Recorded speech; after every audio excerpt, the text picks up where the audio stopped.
Mes chères ambassadrices et ambassadeurs, bonjour, j'espère que vous allez bien. Merci de continuer de me suivre et de regarder mes vidéos, de les liker, de les commenter. Ça me fait toujours plaisir de pouvoir échanger avec vous et toujours avoir un contenu qui va vous aider dans votre situation.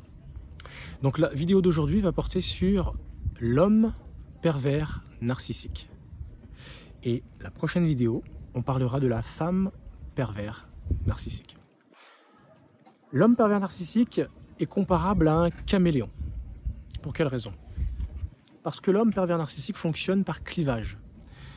C'est-à-dire qu'il a un comportement particulier à l'extérieur et un comportement tout autre à l'intérieur du foyer. À l'extérieur, ça va être une personne très gentille, très bonne réputation. Et tout est mis pour jouer là-dessus, sur son charisme, sur ses performances, ses compétences.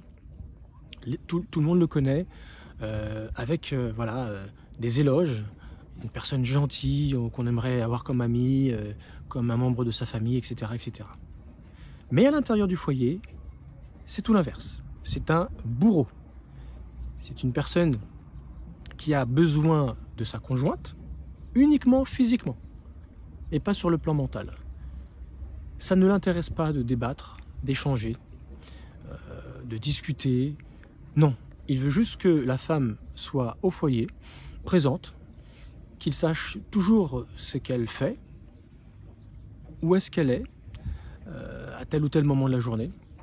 Et lui, comme ça, il va pouvoir s'occuper de sa personne, de sa petite vie personnelle à l'extérieur.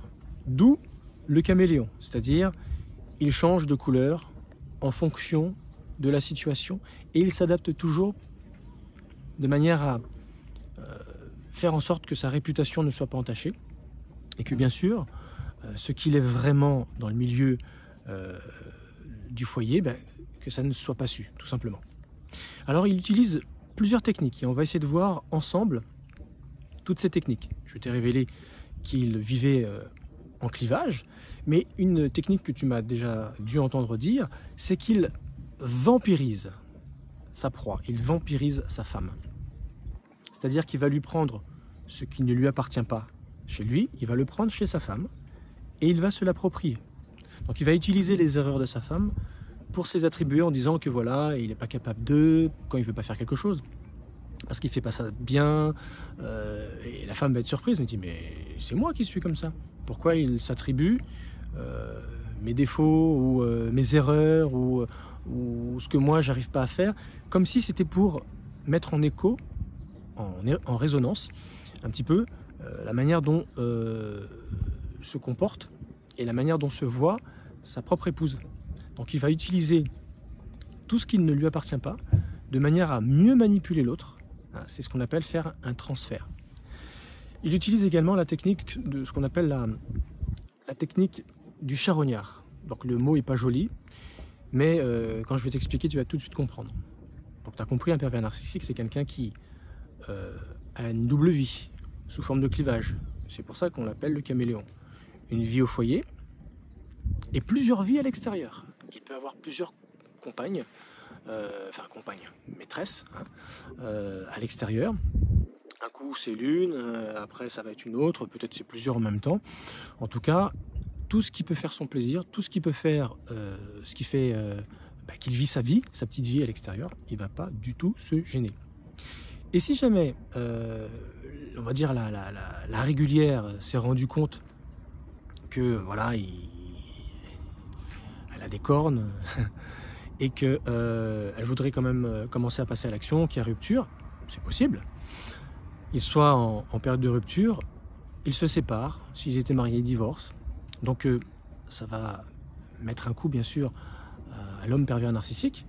Bien quelques mois, quelques années plus tard, ça ne le dérangera pas d'essayer de reconquérir son ex-compagne, cette femme qui était la régulière, en essayant de la reséduire pour la récupérer, tel un charognard. C'est-à-dire que lorsqu'il t'a abusé, il t'a tout pris, il t'a mis dans le pire état émotionnel, dans le pire état qu'on peut faire subir à un être humain, il t'a lâché comme une chaussette. Si toutefois c'est pas la compagne qui l'a largué, mais lui ça ne les dérange pas, parce que si jamais il n'a plus de plan B, plan C, plan D, voilà, il n'y a aucune conquête à l'horizon, ça ne le dérangera pas de revenir sur ses anciennes conquêtes pour essayer de recommencer quelque chose, avec toute sa gentillesse, etc. etc. C'est quand même très charognard, c'est-à-dire qu'une fois qu'il a fini une proie, qu'elle a bien pourri dans un coin, que d'autres animaux peut-être ont continué de consommer, lui ça ne le dérange pas de revenir et de finir la carcasse, parce qu'il n'a rien que ça à se mettre sous la dent.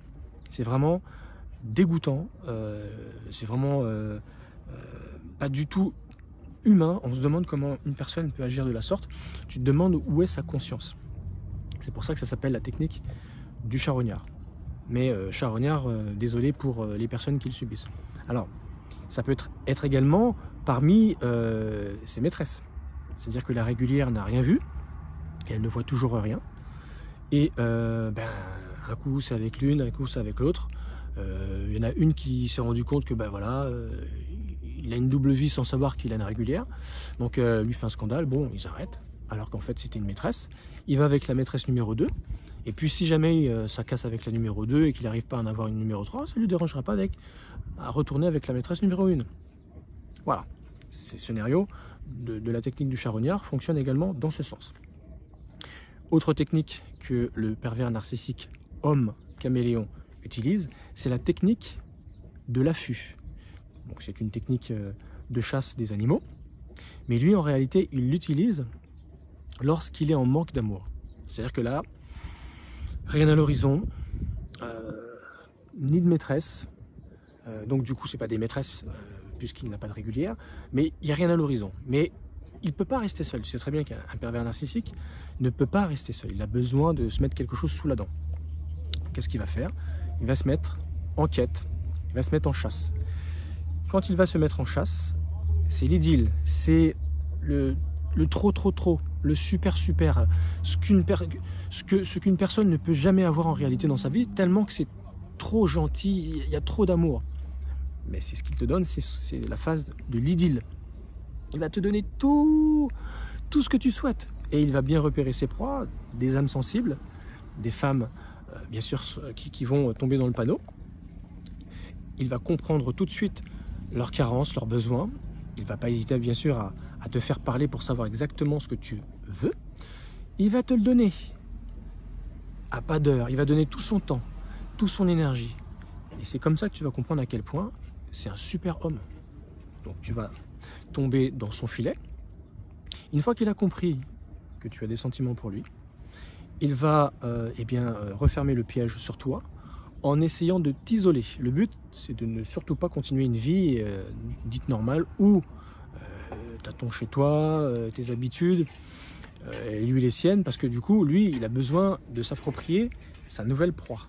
Et pour se l'approprier, pourquoi on n'emménage pas ensemble? Tiens, par exemple, pourquoi on n'irait pas là? Bien loin des amis et de la famille de sa nouvelle conquête, pour l'isoler. C'est fait exprès.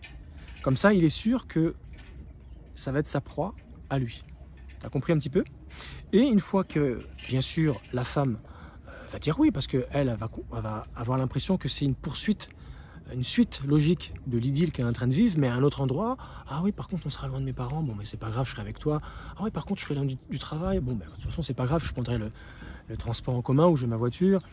Toujours quelque chose qui fait que, ah, il y a ça, mais c'est pas grave, parce que je serai avec lui, et puis c'est une nouvelle histoire qui commence.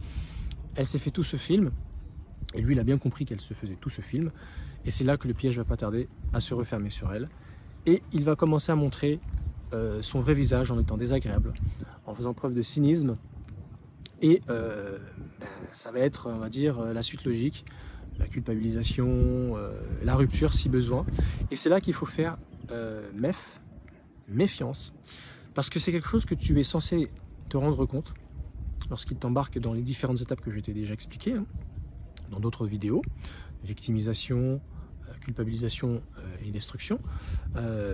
C'est qu'en fait, c'est une suite logique qui va se passer sous forme d'ascenseur.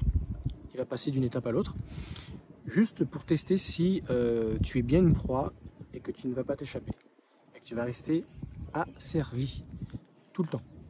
Si tu commences à te rebeller, tu commences à te poser des questions en disant non, ça ne peut pas continuer comme ça, et que la rupture vient, ben, il peut très bien lever le pied un petit peu pour à nouveau, donc il passe à l'étape précédente pour à nouveau te faire tomber dans l'idylle, etc., etc. Mais à partir du moment où il commence cet ascenseur des différentes étapes, un coup je descends, un coup je monte, un coup je descends, un coup je monte, dis-toi bien que depuis la phase de la victimisation, tu peux t'en rendre compte. Déjà, le fait même qu'il te propose des choses loin de tout, pose-toi la question. Est-ce que c'est pas une façon pour lui de t'avoir rien que pour lui? Donc, ça se voit dès ce moment-là, simplement. Comme toi, tu as en face de toi l'idylle que tu voudrais vivre, il t'a complètement drogué avec ça, donc du coup tu n'as que ça en tête, donc du coup tu ne vas pas faire attention à ce genre de choses. Tu ne feras pas fi de ce détail hyper important qu'il est déjà en train de faire refermer ce piège sur toi. La cinquième technique qu'il va utiliser contre toi, c'est ce que j'appelle la technique du carottage. Bon, ça reprend un petit peu ce que je t'ai dit précédemment, c'est-à-dire il passe son temps à créer un ascenseur des différentes étapes. Le but, en montant et descendant dans les différentes étapes, victimisation, culpabilisation, destruction, non pas destruction apparemment, quand je commence à être dur en propos, en sarcasme, en cynisme, ça fait fermer le clapet à ma compagne, donc du coup je reviens sur la culpabilisation, de la victimisation parce qu'elle reste. Donc il ne va pas y avoir de destruction. Mais malgré tout, la destruction s'opère sur toi quand même, parce que c'est très destructif de vivre ce qu'il est en train de te vivre. Il est en train de te broyer comme une serpillière, en t'enlevant toute l'énergie que tu peux avoir, et sur le plan humain, tu vas te vider avec cette façon de faire. Ce qu'il essaie de créer là, c'est une addiction à l'idylle qu'il t'a mis comme carotte devant toi. C'est pour ça que je te dis que c'est la technique du carottage. À chaque fois qu'il se rend compte que tu pourrais lui échapper, il retombe sympathique, gentil, il remet, on va dire, le couvert de l'idylle, chose pour laquelle tu es complètement drogué, addict, et tu n'attends que ça. Mais le problème, c'est que ça ne sera plus comme la toute première fois. C'est-à-dire que maintenant, il va le mêler régulièrement de cynisme, et c'est le signe puissance 10 que justement, c'est un pervers narcissique. Sixième technique, enfin, on ne peut pas vraiment dire que c'est une technique, c'est si jamais tu lui as donné des enfants, si tu es mère des enfants, vous avez eu des enfants ensemble, en tant que caméléon pervers narcissique, il va utiliser d'autres techniques, mais en tant que parent.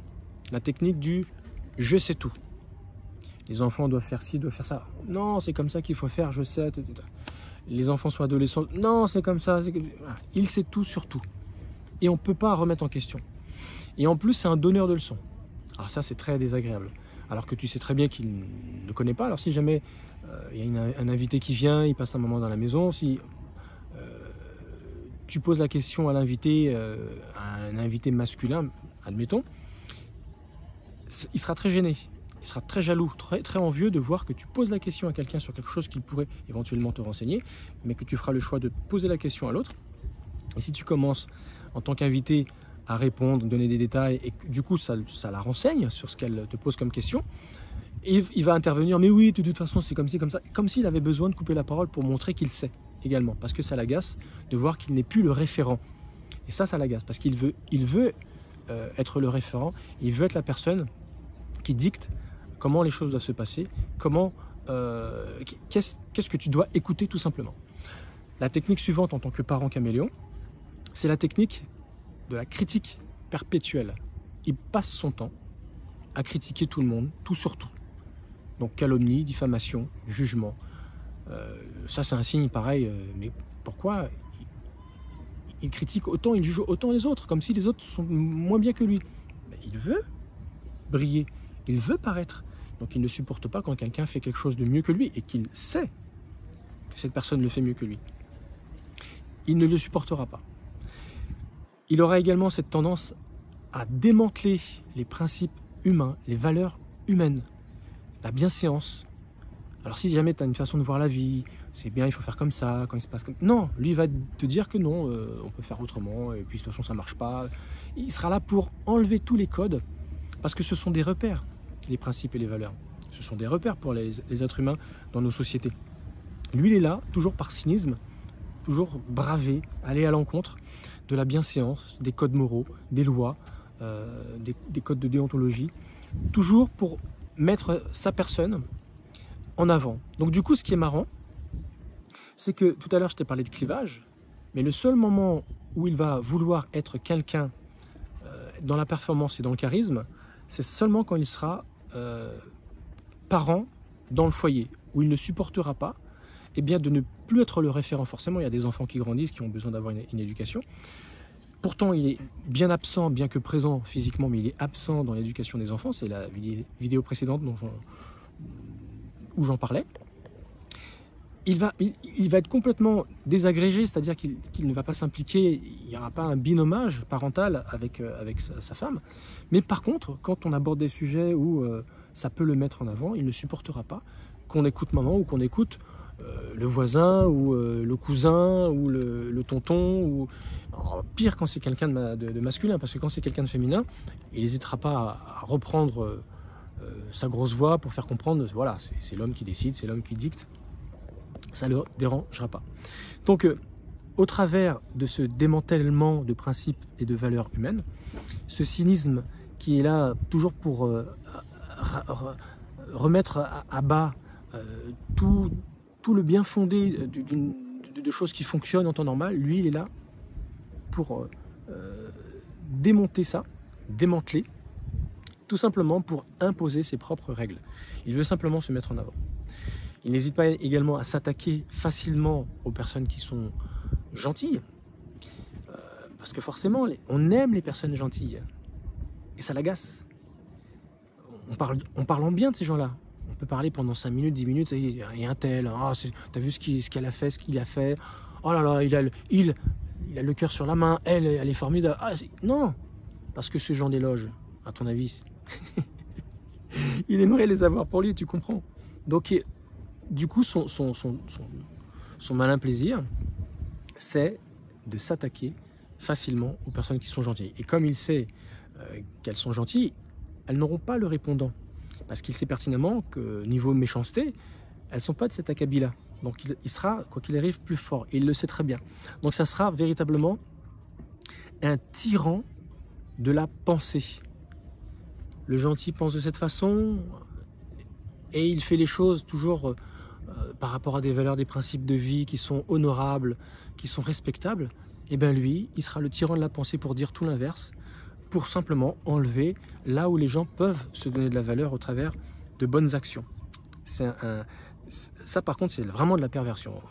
Je vais chercher le mot là, mais non, il porte déjà le nom, c'est de la perversion. C'est-à-dire tordre les bonnes choses en quelque chose de mauvais. Et son but c'est quoi finalement? Son but c'est d'essayer de enlever la brillance de ceux qui pourraient briller plus que lui, c'est ça. Ce qu'il veut, c'est qu'il n'y ait pas une autre personne qui brille plus que lui, tout simplement. Ça, il ne le supporte pas. Autre technique, c'est la technique du despotisme, c'est-à-dire le fait d'avoir le pouvoir central, et un pouvoir central qui est non contestable. C'est comme ça, on n'a rien à dire. C'est nul, hein. Sur la base de quoi, c'est quoi la valeur, c'est quoi le principe? Non, c'est sa valeur, c'est son principe. Il t'invente une nouvelle règle humaine, la sienne. Elle n'est pas du tout humaine, mais lui te dit c'est comme ça qu'il faut faire les choses, et c'est pas contestable. On ne discute pas. Son but, c'est de faire céder toute résistance. Il ne veut pas que quiconque dans le foyer, enfant, fille, garçon, sa propre femme, qu'il n'y en ait aucun qui la ramène. Que tout le monde devienne des moutons dociles, des moutons de panurge, c'est-à-dire tout le monde est envoûté, tout le monde va céder, courber les chines, se laisser envoûter par le gourou qui va dicter sa pensée et qui va dicter ses règles. C'est ça son but.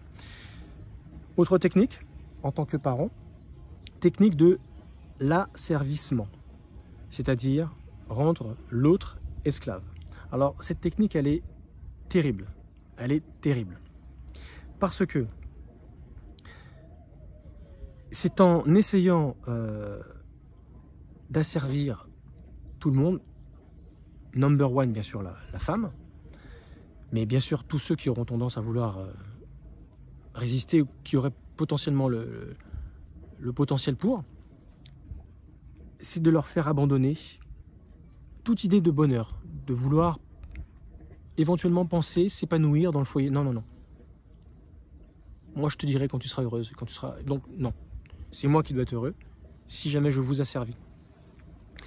Et forcément, s'il t'enlève tout désir, toute envie de poursuivre un bonheur, de vivre un bonheur, ton identité va être fortement touchée. Tu vas te demander, mais c'est quoi le but de ma vie? Qui suis-je pour accepter une telle chose? Et tu vas perdre ton identité, mais tu vas perdre également ta dignité parce qu'il t'aura tellement pressé comme une chaussette. C'est pas respectable. Il t'aura manqué de respect déjà depuis le départ. Et le pire, c'est que cette chose-là, il le fait à un point que, en tant que mère, la mère qui subit cet asservissement, la mère qui abandonne son idée de bonheur, elle cède, eh bien elle finit également par céder à procurer de la sécurité à ses enfants. Et c'est ça qui est grave dans cette technique. Parce que du coup, elle devient elle-même ce qu'on appelle complice, puisqu'elle cède. La seule voie, on va dire, de contestation ou qui pourrait s'élever dans la maison, surtout quand les enfants sont petits, qui n'ont pas la force, l'intelligence, le raisonnement pour pouvoir s'opposer. La seule personne qui pourrait s'opposer en disant « mais non, je ne suis pas d'accord, ce que tu fais, machin », c'est la mère. Et là, en cédant, parce qu'elle a compris que l'isolement, le fait qu'elle ait des enfants, qu'elle ne peut pas partir seule comme ça, tout est fait pour qu'en fait, elle se retrouve repliée sur elle-même et en ayant une personne voilà, qui les terrorise. Ça fait penser à des films, hein, ce que je suis en train de te dire. Du coup, elle en finit par abandonner la sécurité que ses propres enfants auraient besoin. Et c'est ça qui est terrible, parce que du coup, indirectement, elle devient complice de son mari alors qu'à la base, elle le subit. Également, les enfants, souvent un garçon, il va devenir complice du père, en devenant, on va dire, le bras armé de son père, en devenant voilà, l'enfant qui joue un double jeu. Il va être bien avec sa maman, il va soutirer des informations, il va tout répéter en douce à son père. Il va se créer une espèce de trilogie dans les rapports avec l'enfant qui est le bras armé de son père, le père et la mère. Une triangulation qui va toujours permettre au père de commander en envoyant ses garde-fous pour avoir les informations dont il a besoin, en se victimisant auprès de ses enfants pour que voilà, ça leur donne goût de défendre leur père, parce que voilà, on ne peut pas voir papa pas bien, il faut qu'on l'aide. Et ce genre de phénomène, c'est impressionnant parce que il y a un climat dans les foyers qui est impressionnant. Tu te demandes, mais c'est quoi cette ambiance?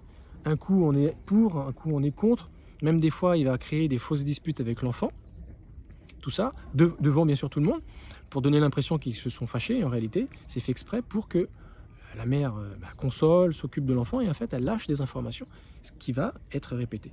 Donc si tu veux, c'est une trahison, tout simplement. C'est ce qu'on appelle un double jeu qui va se mettre en place de par on va dire les enfants qui auront bien compris que soit ils tirent profit du rôle que leur père veulent bien leur donner, parce que finalement ça leur permet de mieux vivre ce tyrannisme, ce despotisme, plutôt que de le subir comme un mouton de panurge lambda. Et c'est ça qui est terrible. C'est ça qui est terrible, parce qu'en réalité, comme je viens de te dire, la mère, elle devient complice également de l'inceste que les filles, voire les garçons, pourraient subir si jamais le père était incestueux pédophile. La mère va fermer les yeux. Quand elle va savoir que c'est en train de se passer, Elle va s'affairer dans la cuisine, elle va partir pour ne pas entendre les bruits, pour ne pas que sa conscience lui travaille de trop. Mais en réalité, c'est là qu'elle devrait intervenir, elle devrait être dans tous ses états en disant non, tu ne toucheras pas aux enfants. Et bien là, elle aura décidé de céder. Et c'est en ce sens qu'elle devient complice d'inceste. Et elle cède quelque part. Et c'est quelque part, c'est triste, mais c'est une triste réalité qui se passe régulièrement dans les foyers quand on arrive à cela. La mère, elle se console comment? Uniquement en prenant ses enfants dans ses bras comme des poupées consolatrices. Et voilà, je suis incapable de les défendre. Je m'en sens pas capable. Je suis complice indirectement. Quand il va leur arriver leur petite affaire, ben, je m'occupe, je suis comme si j'entends pas, je suis pas au courant. Il y a un déni maternel. Mais de temps en temps, je vais prendre l'enfant dans les bras et puis je vais lui offrir quelque chose. Je vais lui faire un bon gâteau. Je vais être gentil. C'est ma seule compensation pour moi en tant que mère, en ayant l'impression que je suis encore redevable de quelque chose, ou je peux encore peut-être me raccrocher à quelque chose qui va me donner l'impression d'un semblant de bonheur dans ce foyer où je suis complètement à la merci de mon bourreau. Alors, quand tu as compris que la maman est dans un déni, elle est en train de souffrir, elle se sent coupable, elle est complètement dans la culpabilité. C'est pour cette raison qu'elle est incapable de partir. À la honte. Je peux t'assurer que quand je reçois ces personnes-là en séance, mais la pléthore de ressentis qui se sont amoncelés les unes derrière les autres, c'est impressionnant. Même déjà parler de leur situation, elles ont honte. Elles se disent, mais pourquoi j'ai pas fait ci, mais je leur dis, mais madame, non, vous inquiétez pas, je suis pas là pour vous juger. Vous étiez terrorisé. Et c'était une question de vie ou de mort de fermer votre bouche. Bien sûr, c'est pas glorieux, on est d'accord, certes. Mais vous n'aviez plus d'armes. Et vous-même, vous vous êtes demandé comment moi-même je vais m'en sortir. Et vous avez choisi la loi du silence, de l'omerta, en continuant à subir votre bourreau parce que bon, vous aviez peur de lui, tout simplement. Donc voilà, elles se sentent tellement coupables, elles ont tellement honte, mais que finalement, elles ont compris qu'il leur est impossible de partir, de quitter le foyer parce qu'elles en sont prisonnières. Et c'est comme ça que le piège finit par se refermer définitivement sur des foyers où les enfants vont grandir, ils vont finir par partir un jour et c'est seulement à ce moment-là qu'ils vont être libérés, quand ils vont quitter le foyer, mais pendant 20 ans. C'est 20 ans, une vingtaine d'années de douleur, de malheur. Et c'est impressionnant de voir les effets qu'il peut y avoir sur les enfants. Donc parlons-en justement des effets sur les enfants. Un enfant qui va devenir adulte aura tendance à faire quoi? À essayer de faire ce qu'il n'aura pas pu faire sur son propre père. Si c'est une fille, elle va vouloir tomber dans la radicalisation. Elle va vouloir changer son mari et souvent elle va attirer un autre pervers, mais elle va se dire je vais le changer à défaut d'avoir pu changer mon père ou d'avoir vu mon père d'une autre façon. Je vais me donner cette chance de pouvoir changer l'autre. Or on sait pertinemment ce que ça va donner, on ne change pas les gens. Et elle va revivre la même chose, mais cette fois-ci en tant que protagoniste number one. Elle va subir ce que sa propre mère a subi. La radicalisation du conjoint ne fonctionne pas. Et si c'est un garçon, eh bien, il va se dire, écoute, soit il était le bras armé, soit il ne l'était pas, ou simplement il va se dire, je l'ai subi, je m'en suis sorti, ça ne m'a pas tué, bon, maintenant c'est moi qui vais faire pareil sur ma propre famille. Il va devenir un pervers narcissique par imitation, tout simplement parce qu'il ne connaît rien d'autre. Et la fille va choisir un pervers narcissique parce qu'elle ne connaît pas d'autre climat. C'est profondément ancré, épigénétiquement parlant, dans ses gènes. Et donc du coup, elle va se recréer, tout simplement, cet environnement. Voilà ce que j'avais à dire sur le caméléon, l'homme pervers narcissique. C'est terrible tout ce que je viens de te dire, mais c'est d'une réalité, une réalité triste, réalité. En tout cas, voilà, si jamais tu as besoin de t'en sortir, si tu as besoin de parler parce que tu vis ce genre de situation, n'oublie pas, tu peux me joindre. J'ai un quiz toujours de disponible qui te permet de répondre à un certain nombre de questions. Ça te prend pas plus de 5 minutes. Le but de ce quiz, c'est que tu puisses te mettre en mouvement, trouver des solutions.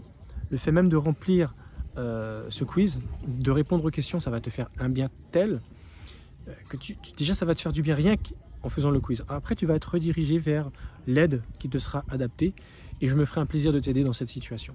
Merci beaucoup de m'avoir écouté. Je te souhaite une très bonne journée, un bon week-end à nouveau et je te dis à demain. Cette fois-ci, on va parler de la femme pervers narcissique, la menthe religieuse. Ciao!